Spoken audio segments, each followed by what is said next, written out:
Hey everyone, this is Sandeshi again, and I welcome you back to our course on machine learning using Python.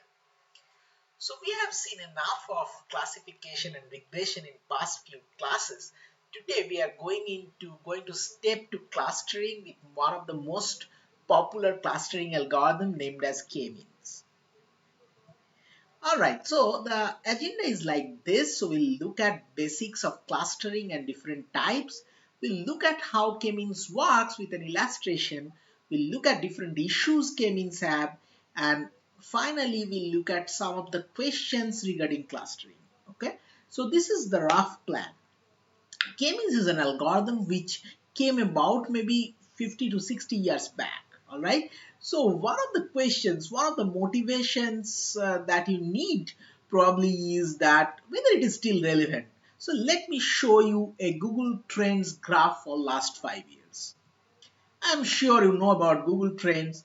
So if you look at Google Trends on LSTM and K-means clustering, though you see that there is a sharp rise in the use of LSTM, you can see that the community is probably more interested to learn at least k-means and apply.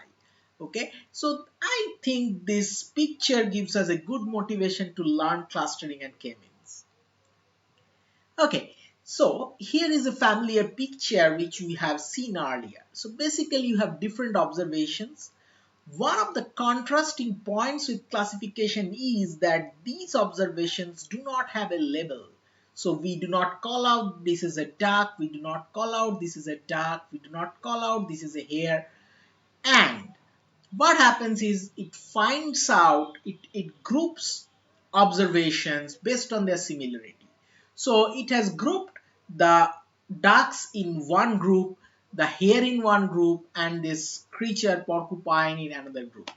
Okay, so essentially that's why clustering is said to be a task to identify natural groups.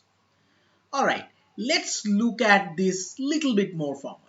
So what should be the characteristics of such groups? The first characteristics is the groups should be homogeneous within and heterogeneous with each other. What does that mean? That means that yes, you can see that these are three clusters, these are three natural groups, and the intra-cluster distance, that is the distance between these observations, are going to be similar, are going to be minimized, and the distance between two clusters is going to be maximized, the inter-cluster distance. Okay, all right, so you must be remembering when we talk about distance, we have several choices, but let's stick to our definition of Euclidean distance or L2 norm, which allows us to, if we have 2 points x1, y1 and x2, y2, we can find the difference by x1 minus x2 square plus y1 minus y2 square, and we take a square root of that, right? Okay, so let's go ahead and look at why we use clustering. So these are three main purposes, but clustering is used across disciplines, and you can find some ways where basically they can be used for something else. So one of the thing is underlying structure of the data. So you want to understand what is the variability of data, which variables are more similar, which observations are more similar. So it gives a very good understanding of the structure of the data. Okay, natural classification. So natural classification means that if you have living organisms and you want to find or you want to see that which organism is close to it, which belongs from the same family maybe, you can find that by clustering, and which you called as a phylogenetic relationship. Okay, another is compression and summarization. So basically, let's say you take an image and you want to compress the image. So what we'll do, so the individual elements of an image, the smallest element of an image, a picture element, is called as a pixel. So now there might be several pixels and you want to find out which pixels are similar. If they are very similar, you can replace all of them by one. So that results into compression. All right. And what about summarization? So basically, maybe you are a retailer and you want to come up with a promotion. You are coming up with a campaign, and essentially, when you look at different natural groups, rather than going through each customers and finding out a strategy for them, you want to find a group. So maybe you'll find out a group which are the urban crowd, maybe non-urban crowd, maybe the millennials. So you can come up with different clusters, different natural groups, and then you can pick one of them and come up with a strategy. Okay, so that is this one of them which represents the cluster. The cluster representative is also called as a cluster prototype. Okay, now what are the different types of clustering? So one of the types is called as partitioning. So if these are the initial points, then they are basically partitioned into two clusters. Okay, so there is no relationship between these two clusters. All right. Another is called as hierarchical. So here you see that initial points P2 and P3 are in one cluster. Then P4 is added. So you have a sense, all right, that P4 is much nearer to P2, P3 than P1. Okay, and this similarity structure on the entire data is represented by a spatial diagram which is called as dendrogram. Okay, so this is one of the ways you can classify, and K means out of these falls in the partitional characters, partitional type. Okay, so now some more distinctions. So one of the distinctions is that exclusive versus non-exclusive. So what does that means is that if some of the observations in exclusive or all the observations in exclusive will be exclusively belonging to one of the clusters. Okay, so it cannot belong to two clusters, and non-exclusive have to be the opposite, isn't it? It can actually help you find border points. Okay, so you can find some points which actually falls into multiple clusters, cluster 1 and cluster 2, so these are your border points. All right. Oh, okay, so fuzzy versus non-fuzzy. So fuzzy is also a non-exclusive kind of clustering. However, one difference is in fuzzy clustering, a point actually belongs to all clustered with some weight between 0 and 1. Okay, so some membership between 0 and 1, and that will sum to 1. Okay, so if a point belongs to cluster, if there are three cluster, a point can belong to cluster 1 with a membership or weight of 0.4, cluster 2 with a weight of 0.4, and cluster 3 with a weight of 0.2. So this will add up to 1. Okay, then comes partial versus complete. So you may not want to cluster the entire data. That case you call this as a partial clustering. Then comes heterogeneous versus homogeneous. So some clustering algorithms are specialized to find clusters of same size, shape, and density, whereas some clusters can find heterogeneous clusters. Okay, so that way you can differentiate clusters. All right. Now, to motivate, okay, so clustering is an inherently difficult problem. It is a very ambiguous problem. Okay, so look at this picture and you tell me that how many clusters do you see? Okay, so many of you will say that there are how many clusters? Two clusters, isn't it? You will say that, okay, these are two clusters. Yes, you are right. But is it the only answer? No. There can be six clusters, right? Is six the 2 and 6 are the only possibilities? No, there can be four clusters as well. Okay, so that makes, so you see that based on how many clusters you want to find, this is changing so dramatically, right? So that is one of the reasons clustering is a much more difficult problem to handle than classification and regression. Okay, so is there any further types? Yes, so if you have clusters like this, the first impression is that they are quite far from each other. So such clusters, such type of clusters, you call them as well separated. There can be clusters where they have perfect circular shape, and here what happens is that any observation you find out belongingness to a cluster based on its distance with the center of the cluster. Okay, So the center of the cluster is often called as the centroid or the medoid. Okay, so this is centroid based clustering, and you can have another type of clustering called as density based clustering. So here what happens is you see there are different densities, the shapes are very regular, okay, and based on this density of the points you find out the clusters. So it goes without saying that finding this type of clusters is extremely difficult. Okay, now let's go ahead and look at k-mean. So this is the formal definition. Select k points as the initial centroid. So that's where k comes from. Then you repeat from k cluster by assigning all points to the closest centroid. Okay. So this is the second step. The third step is recompute the centroid of each cluster. So here this means terms come. How do you calculate the centroid? So all the points that you get from that cluster, you find the mean vector, right? By taking arithmetic mean across all features, all attributes, and that's how the k-means name comes. And you do that until the centroids change. So this is one of the sample convergence criteria. There can be other convergence criteria as well. So let's look at this algorithm now. So you start with these initial points, and here k is given as 3. So you select 3 points. The points that are selected are marked in red, green and blue. So these are your initial markers, initial representative of the 3 clusters. Then what you do? You find out for each of the points, which is the nearest cluster, okay? Which is the nearest cluster center. So for this point, you find distance with this, and with this. Okay, so you see that this is, of course, this is nearest to this red one, so you mark this as red. Okay, so that's how you go ahead with all the points. Let's take another point. So if you pick this point, you find the distance with the red one, you find the distance with the green one and the blue one, and of course you can understand that with the blue one you have lowest distance, so you mark it in blue.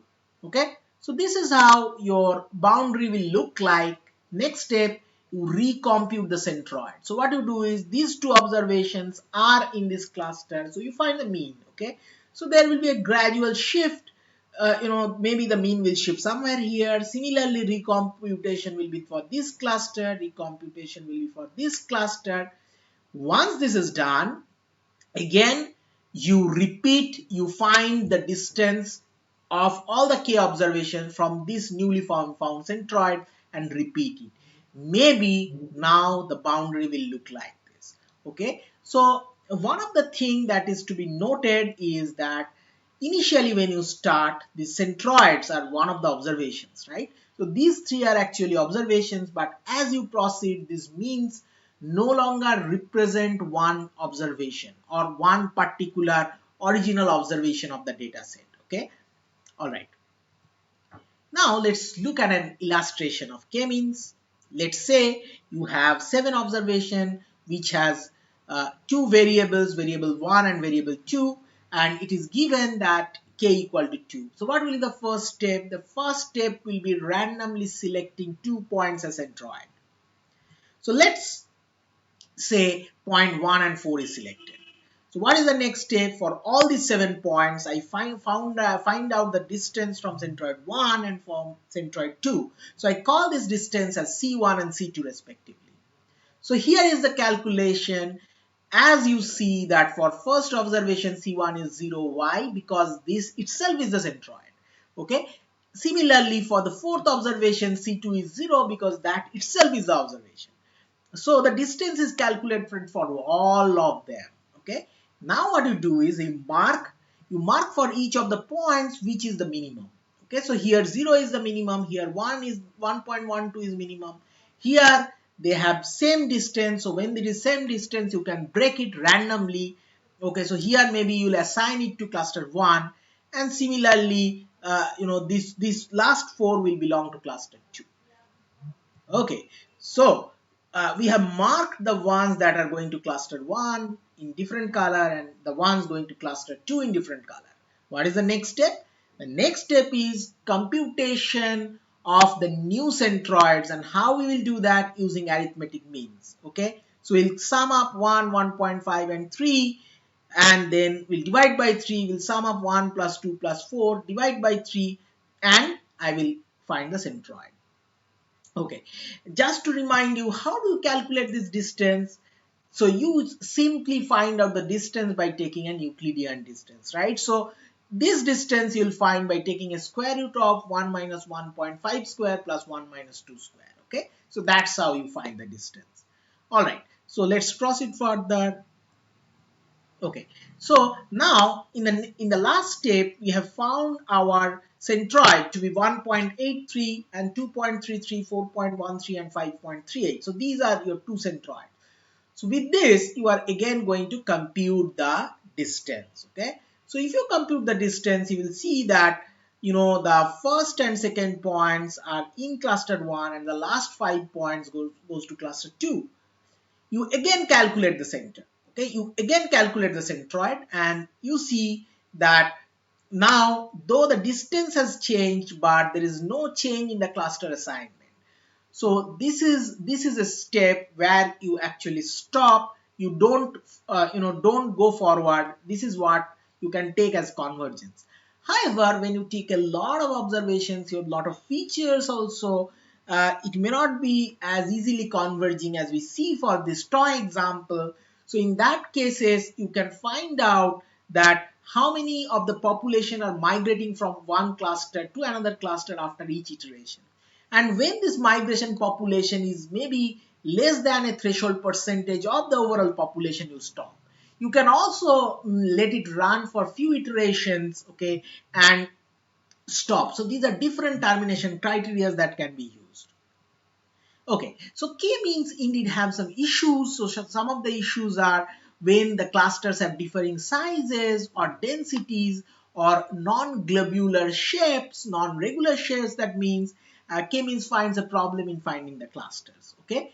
Also, k-means has a problem in the data contents outliers. Always remember that as the centroids are calculated based on means, means is a measure which is drastically affected by outliers. Okay, so let's go ahead and look at some of the cases where k-mean falters. All right, so let's say you have clusters like this. Okay, so there are three clusters you see, and as the sizes are different, so this has a very big size compared to the other two. You will see k-means have tried to find out clusters which are of similar size, and as a result it has missed the actual natural structure of the data. Okay. All right, so next is, you see there are three clusters very clearly, but they have different density. So these two are relatively dense clusters, compressed over a small space, and this is a cluster where the number of observations are probably similar, but it spans a much larger area. Okay, so here also if k-mean works, you will see that it has picked up clusters very arbitrarily. So these two it has thought to be in the same cluster. So basically it has again tried to find out clusters of same shape. Okay, now non-regular or non-globular shape. So this is this Moon's problem that we have seen earlier too. So what happens in this case is it will not be able to find out the cluster. See what happens. Okay, so this part of the red cluster goes into blue cluster, and this part of the blue cluster gets merged with this red cluster. Okay, so these are some of the issues with k-means. Okay. All right. So now one of the questions that how do we find k? And in this context, let's first introduce a concept called as sum of square errors. Okay.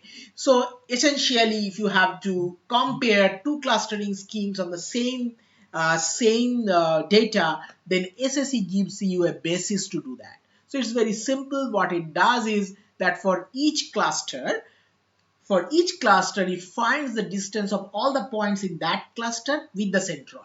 Okay, and then it sums over all the k clusters. So that's why there is double summation. Okay, so this mi, so there are actually I clusters, and mi actually indicates the centroid of the ith cluster. All right. So this is how you find out the sum of square errors. And you can have a plot and you use the elbow method. So these are actually your number of clusters, and here you have plotted sum of square errors.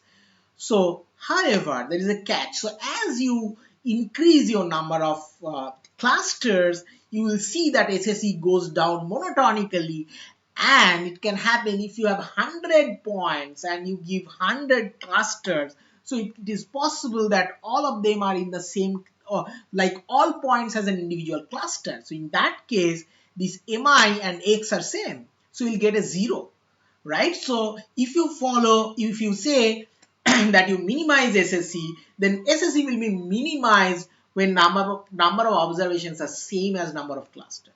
So rather than that, what you do is you actually look at where there is a sharp fall. So you see, there will be always a fall from 1 to 2. Then you see that there is a sharp fall from 2 to 3. There is an elbow getting formed. After that, it is quite flat. So you'll take that 3 as the optimal number of clusters. Okay, now let us look at some serious research that has been done on k-means. Okay, so this is a paper which talks about how k-means can be improved by using better initializations and repeats. So this is a paper from one of the landmark journals, leading journals called as Pattern Recognition. It says that k-means clustering algorithm can be significantly improved by using a better initializing technique and by repeating the algorithm. That means restarting the algorithm. Okay, and when the data has overlapping clusters, k-means can improve the results of the initializing technique. Okay, so k-mean can be improved by better initialization.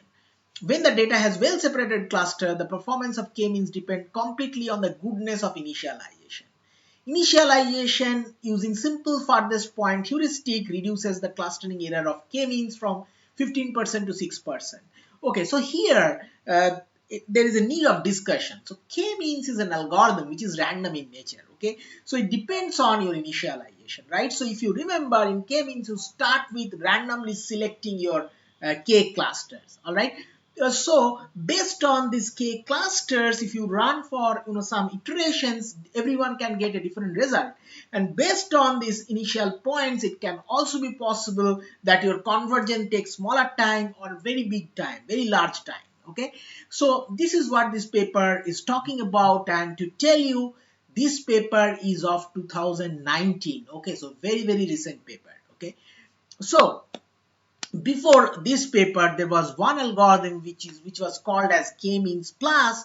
So k-means plus was an algorithm which actually used this idea. So it had a step called it. So it has first step as initializing the centroids.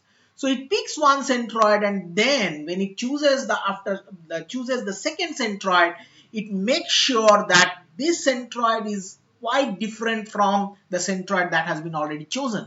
Okay, so that is the basic idea. So you choose diverse set of centroids. Okay, rest of the thing is same as k-means algorithm. Now I will bring you to one of the fundamental and very famous paper by Professor Anil Kumar Jain. It has got probably thousands of citations. The title of the paper was 50 Years Beyond K-means, and he puts few pertinent questions to ponder about clustering. So here goes the list. So what is a cluster? What is the concept of a cluster? What features should be used? Okay, out of all features, should the data be normalized? If we normalize, do we lose the natural grouping? Does the data contain any outliers? Okay, how do we define the pairwise similarity? So we talked about Euclidean distance. There can be several other distance. There can be categorical variables. How many clusters are present in the data, right? So the question of k, which clustering method should be used? Yes, there are several methods. K-mean is not the only method. Does the data have any clustering tendency? So many of the algorithms, including k-means, you can give it random noise and it can still cluster. All right. So this is one of the problems. Okay, and this is what he is talking about. And then, are the discovered clusters and partitions valid? So is there is a validation mechanism by which we can ascertain that yes, the so obtained clusters do make sense. Okay, so that's where we tried to give you some idea on clustering. I hope you understood some of the concepts. Please give your question on the comment section and we'll try our best to answer them by going through them. Thank you so much for watching.